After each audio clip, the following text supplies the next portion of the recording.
बिस्मिल्लाहिर्रहमानिर्रहीम। अस्सलाम वालेकुम नाज़रीन, आप देख रहे हैं ग्लोबल एनालिसिस और मैं हूं आपका मेज़बान मोहसिन राना। नाज़रीन, ईरान और अमेरिका के दरमियान जारी इस जंग ने दो और अरब ममालिक को अपनी लपेट में ले लिया है, जिसमें मुत्तहिदा अरब अमारात और सऊदी अरब हैं।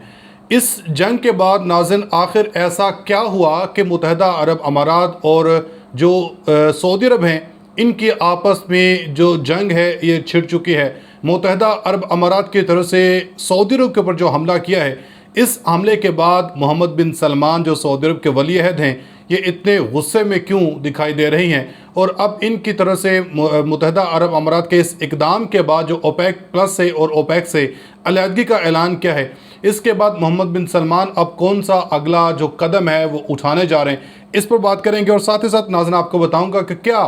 इस ईरान अमेरिका की इस जंग में इज़राइल को मशरक़ वुस्ता के अंदर अपना एक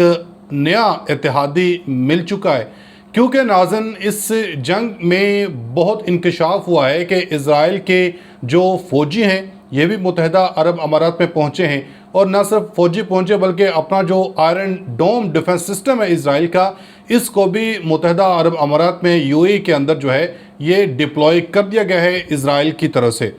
और तीसरी जो बड़ी हम खबर नाज़रीन डिस्कस करेंगे कि अब नाज़रीन बांग्लादेश की तरफ से अपना पहला जो एटमी पावर प्लांट है इसको बाकायदा से एक्टिवेट कर दिया गया है। तो एक आखिर बांग्लादेश ने अपने इस पावर प्लांट को, एटमी पावर प्लांट को एक्टिव क्यों किया, तमाम खबरें इसी वीडियो में डिस्कस करेंगे। आपसे गुजारिश है वीडियो को अंत तक लाजमी देखिएगा। अगर आप लोगों ने अभी तक हमारे इस यूट्यूब चैनल को सब्सक्राइब नहीं किया तो सब्सक्राइब लाजमी कर दें, साथ बने बेल आइकन को दबा दें ताकि हर नई आने वाली वीडियो आप तक आसानी से पहुँचती रहे। नाज़रीन आगाज़ कर लेते हैं सऊदी अरब और मुत्तहिदा अरब अमारात के दरमियान जो इस वक्त टकराव चल रहा है, जो इस वक्त लड़ाई चल रही है, और अब ये लड़ाई जो है शिद्दत इख्तियार कर चुकी है। चूँकि नाज़रीन सऊदी अरब की क़यादत में ओपेक एक जितने भी जो तेल पैदा करने वाले ममालिक हैं, इनका एक तंजीम बनाई गई थी, और इस तंजीम की जो सरबराही है ये सऊदी अरब के पास थी। सऊदी अरब ही इन जो ममालिक का जो तेल की पैदावार है और तेल की जो कीमतें हैं इनको कंट्रोल करता था। और अब जो मुत्तहिदा अरब अमारात की और सऊदी अरब के दरमियान जो लड़ाई है, इसकी सबसे जो बड़ी वजह वो ये थी कि सऊदी अरब नहीं चाहता था कि मुत्तहिदा अरब अमारात, चूँकि इस वक्त दुबई एक बिज़नेस हब बन चुका था, तमाम जो दुनिया की बड़ी बड़ी कंपनीज़ हैं वो मुत्तहिदा अरब अमारात में दुबई के अंदर जो है वो अपने हेडक्वार्टर्स को कायम कर चुकी थी। और अब नाज़रीन इस जंग में आप सब ने देखा कि ईरान की तरफ से बहुत ज़्यादा जो टारगेट या बहुत ज़्यादा जो अटैक है वो दुबई के अंदर किया गया, मुत्तहिदा अरब अमारात के अंदर किया गया। तो मुत्तहिदा अरब अमारात की जो मौजूदा क़यादत है मोहम्मद बिन ज़ायद जो हैं, इनको ये लगता है कि चूँकि सऊदी अरब के अंदर इतने ज़्यादा अटैक नहीं हुए हैं, सऊदी अरब चूँकि दुबई की इस बढ़ती जो ताकत है इसको देख के परेशान था, और मोहम्मद बिन सलमान ने जानबूझ के ये सऊदी अरब की मुत्तहिदा अरब अमारात की जो ये इसका मुस्तकबिल है, जो ये इसकी जो उजारादारी है, इसको ख़त्म करवाया है। और इसीलिए अब मुत्तहिदा अरब अमारात और सऊदी अरब के दरमियान जो लड़ाई है, जो ये इनके आपस में आपसी जो इख्तलाफात है ये शिद्दत इख्तियार कर चुका है। और इसीलिए ये मोहम्मद बिन ज़ायद ने यानी कि मुत्तहिदा अरब अमारात ने ओपेक से अलहदगी का ऐलान किया था। तो उसके बाद नाज़रीन गुज़श्ता रोज़ सऊदी वली अहद की तरफ से तमाम जो अरब ममालिक हैं GCC का एक हंगामी इजलास भी तलब किया था, और इस इजलास में भी यही जो आइंदा के फ़ैसले, आइंदा की हिकमत अमली ईरान अमेरिका जंग के बाद के सूरत हाल के ऊपर जो है तबादला ख्याल किया गया था। और इस इजलास में भी जहाँ तमाम अरब ममालिक के सरबराहान ने शिरकत की, जिनमें कतर है, कुवैत है, बहरीन है, ओमान है, तो मुत्तहिदा अरब अमारात के जो सरबराह हैं इन्होंने शिरकत नहीं की, बल्कि अपने जो वज़ीर ख़ारजा हैं इनको भेज दिया। तो ये भी यहाँ से साफ ज़ाहिर हो रहा है कि मुत्तहिदा अरब अमारात अब सऊदी अरब से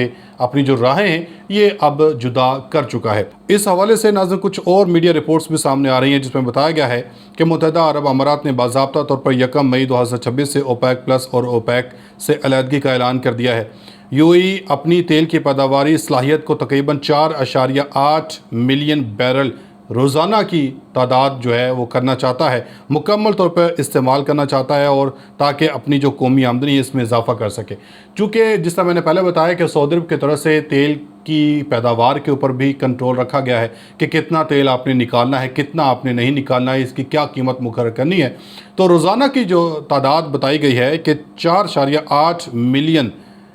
बैरल डॉलर रोज़ाना की तादाद रोज़ाना जो है वो मुत्तहदा अरब अमारात निकलाना चाहता है, जबकि सऊदी अरब कीमतों के इस्तेहकाम के लिए पैदावार में कमी पर ज़ोर देता है कि कीमतों का जो इस्तेहकाम है वो बरकरार रह सके। अब नाज़रीन, दिसंबर 2025 में सऊदी अरब ने यमन की बंदरगाह मकाला के ऊपर भी अमाराती हथियारों की तरसील के ऊपर जो फ़िज़ाई हमले किए थे, ये भी एक इनकी जो इख्तलाफ की वजह सामने आई थी। सऊदी अरब एक मुत्तहदा यमन का हामी है, और जबकि यूएई जो है वो संदरन ट्रांजिशनल कौंसल STC की हमायत करता है, जो जनूबी यमन की अलहदगी चाहती हैं। और नाज़रीन, सऊदी अरब ने कानून बनाया है कि जो कंपनियां सऊदी हुकूमत के साथ मुआहदे करना चाहती हैं, इन्हें अपने जो इलाक़ाई हेडकोार्टर्स हैं ये रियाज़ में मुंतकिल करने होंगे। और अब तक 550 से ज़ायद आलमी कंपनियां जैसे एप्पल, गूगल, माइक्रोसॉफ्ट ये रियाज़ मुंतकिल हो चुकी हैं। और ये बताया जा रहा है कि नाज़रीन, मोहम्मद बिन सलमान का जो विज़न 2030 है ये अब आखिरी मराहिल में दाखिल हो चुका है, और 2030 तक मुकम्मल तौर पे ये विज़न अपना जो है मोहम्मद बिन सलमान का ये एक्टिव हो जाएगा, क्योंकि मोहम्मद बिन सलमान जो है इस विज़न के तहत तेल की पैदावार के ऊपर इन्हिसार करना ख़त्म करना चाहते हैं। और वो चाह रहे हैं कि मुकामी पैदावार के ऊपर, मुकामी जो इनकी टेक्नोलॉजी है, मुकामी सनतें हैं, इसके ऊपर जो है वो इन्हिसार होना चाहिए, ना कि सिर्फ तेल के ऊपर, क्योंकि मुस्तकबिल अब तेल कब तक आप बेच कर जो है अपना गुजारा कर सकते हैं। तो उधर दूसरी तरफ नाज़रीन, जो बांग्लादेश है, बांग्लादेश ने जो है अपने पहले न्यूक्लियर पावर प्लांट का जो बाकायदा आगाज़ कर दिया है। इस हवाले से कुछ मीडिया रिपोर्ट्स भी सामने आई हैं, जिसमें डिटेल से बताया गया है कि अब बांग्लादेश ने चूँकि अपना जो रूपौर न्यूक्लियर पावर प्लांट है इसको एक्टिवेट कर दिया है। इस रूपौर पावर प्लांट के तहत ही बांग्लादेश अब अपनी जो बिजली है ये पैदा कर सकेगा, क्योंकि रूस की ताउन से नाज़रीन बांग्लादेश की तरफ से अपने ये न्यूक्लियर पावर प्लांट को जो है ये एक्टिव किया गया है। बांग्लादेश के अंदर बिजली का बहुत ज़्यादा बहरान चल रहा था, और इसका ये हरगिज़ मतलब नहीं है कि बांग्लादेश जो है अब एटमी जो मिसाइल है, ये एटमी बम है वो बनाएगा, ऐसा हरगिज़ नहीं है। इस न्यूक्लियर पावर प्लांट के तहत जो है ये अब बिजली बांग्लादेश को जो है मुहैया की जाएगी। बताया गया है कि इस मंसूबे में 1200 मेगावाट के 2 यूनिट्स रखे गए हैं, मजमूई तौर पे 2400 मेगावाट बिजली जो है वो शामिल की जाएगी।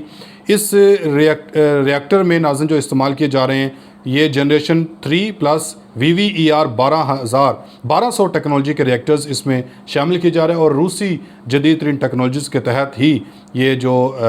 पावर प्लांट है ये अब चलाया जा रहा है।